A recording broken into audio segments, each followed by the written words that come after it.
Good morning, class. In the last lecture, we have discussed logic gates, in which we have discussed basic logic gates and also universal logic gates. In this lecture, we are going to discuss uh, arithmetic circuit logic gates, in which we will discuss two gates, mainly XOR gates and XNOR gates, means exclusive OR gate, exclusive NOR gate.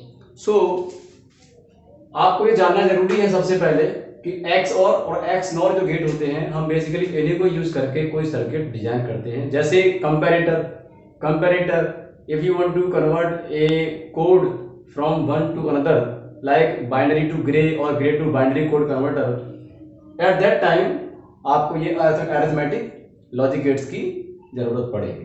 तो XOR gate को हम basically use करते हैं design purpose से, ठीक है। तो इनकी स्टडी को अच्छे से समझ लीजिए आप, इन दोनों के बीच में क्या रिलेशन है ये भी आप समझ लीजिएगा, ठीक है। तो एक एक करके करते हैं बात। सबसे पहले हम बात करते हैं XOR gate, exclusive OR gate, इसको हम XOR गेट के नाम से भी जानते हैं, ठीक है। तो ये होता क्या है बेसिकली, ये इसका सिंबल होता है। यहाँ मैंने 2 इनपुट लिए हैं, 3 इनपुट भी हो सकते हैं, तो 2 इनपुट लिए हैं, ये इसका सिंबल है। इसका जो रिप्रेजेंटेशन होता है बूलियन, यानी कि लॉजिकल एक्सप्रेशन इसे बोलते हैं, that is A bar B, ये इसका आउटपुट है। हम इसको इस तरह से A XOR B भी कहते हैं, ठीक है।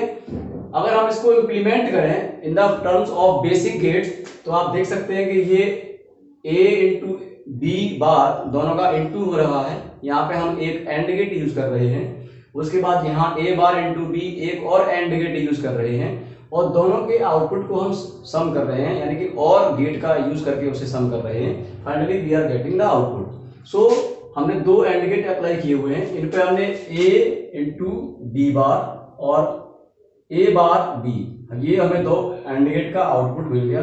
हमें इन दोनों के आउटपुट को हमने और गेट को यूज करके सम किया है, और फाइनली हमें ये वाला आउटपुट मिल गया है, ठीक है। तो ये इसका इंटरनल स्ट्रक्चर है। तो अब हमें ये जो हमारा गेट है इसका क्या बिहेवियर है, इसके बिहेवियर को स्टडी करने के लिए हमें ट्रुथ टेबल को स्टडी करना होगा।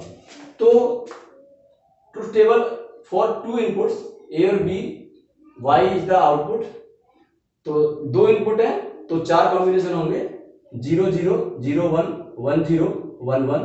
अकॉर्डिंग टू दिस आपको याद रखना है कि आपको नंबर ऑफ 1 इसमें काउंट करना है। नंबर ऑफ 1 यदि ऑड है, नंबर ऑफ 1 यदि ऑड है तो आपका आउटपुट 1 होगा। या आप ये कहिए कि अगर डिफरेंट है, अगर ये डिफरेंट वैल्यू है तो 1, सेम वैल्यू है तो 0, ये आपको याद रखना है, ठीक है।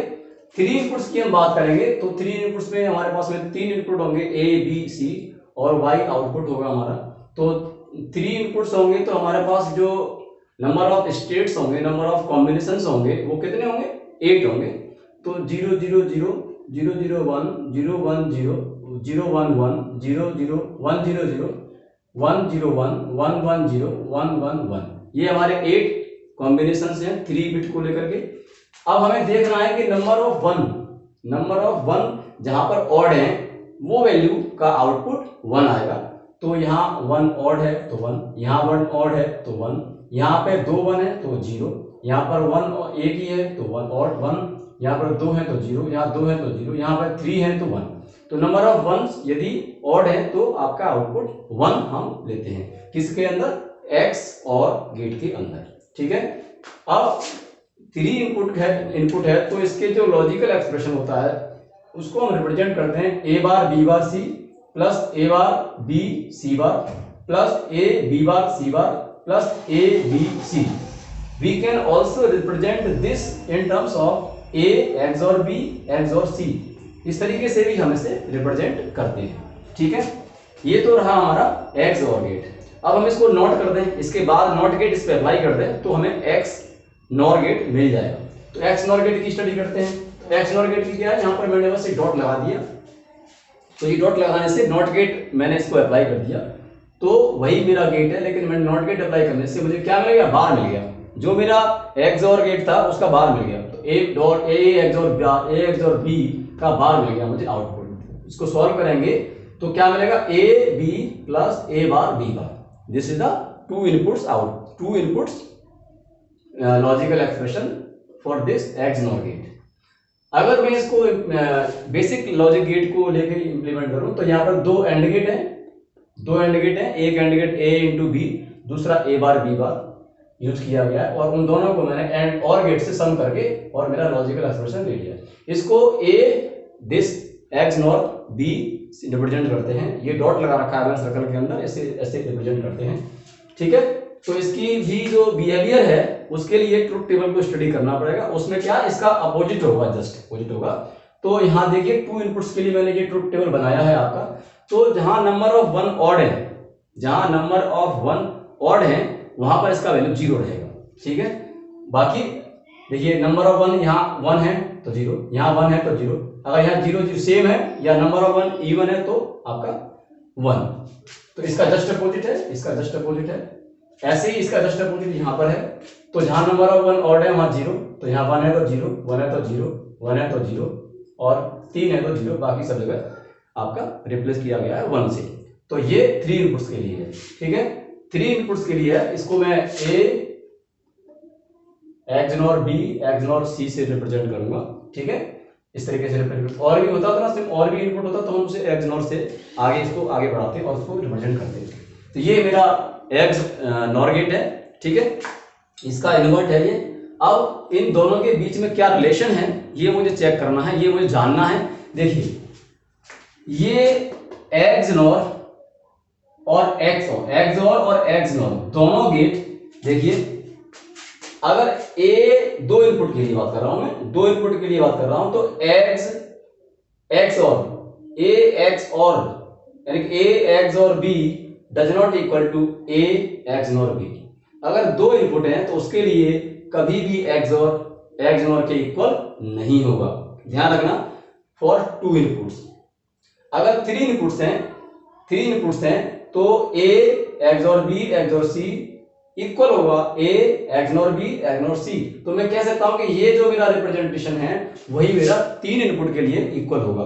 तो मैं यहां पे ये कह सकता हूं A bar B bar C plus A bar B C bar plus A B bar C bar plus A B C. तो ये जो रिप्रेजेंटेशन है ये 3 इनपुट्स के लिए इक्वल रहेगा।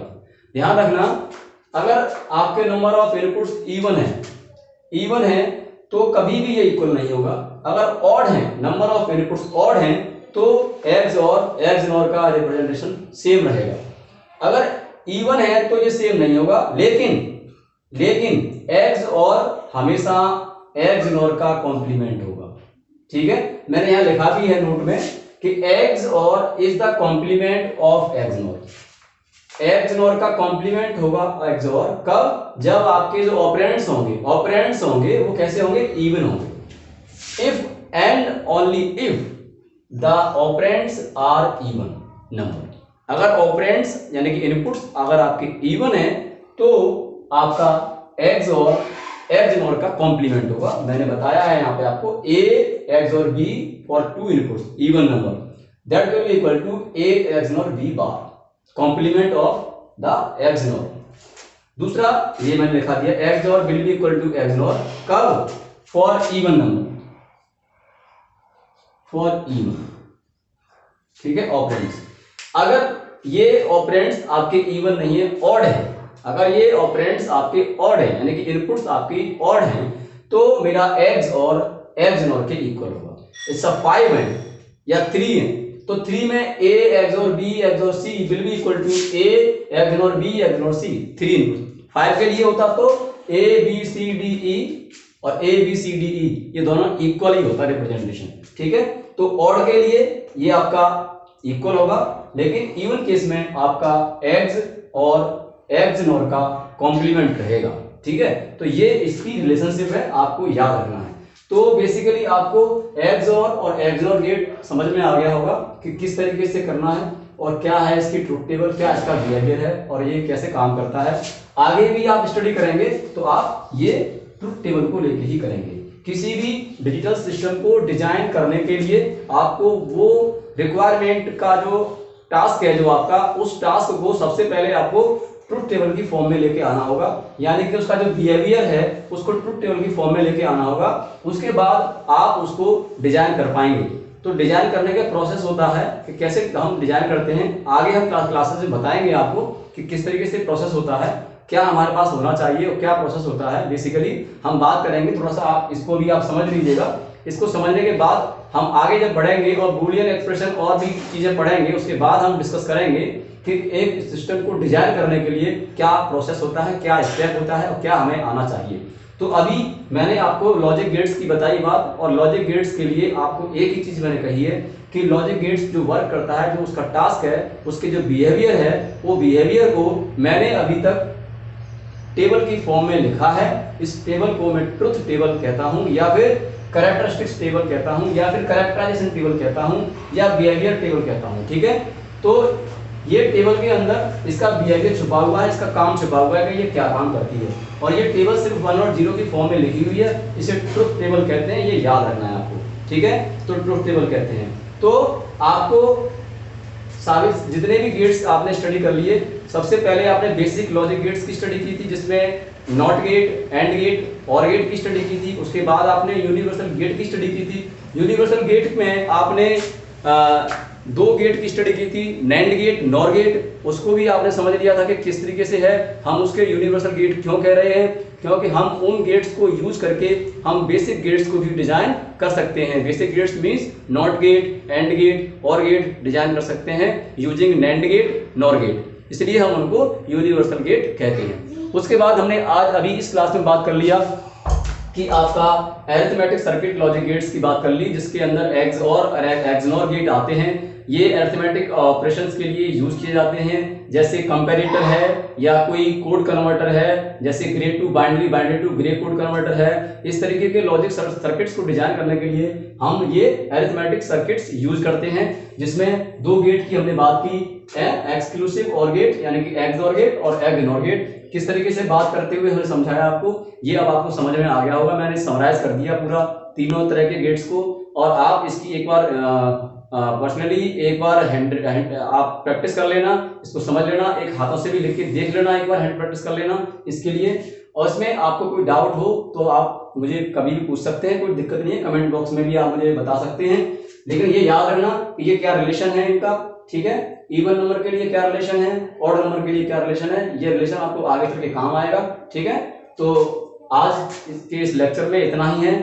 आगे के जो लेक्चर हम स्टार्ट करेंगे, उन लेक्चर में अब हमारा जो रह गया है पार्ट, हम जो स्टार्ट करने वाले हैं वो है बूलियन अलजेब्रा। बूलियन अलजेब्रा की हम बात करेंगे, ठीक है, नेक्स्ट लेक्चर में। आज की इस लेक्चर में इतना ही। Thank you for watching this video.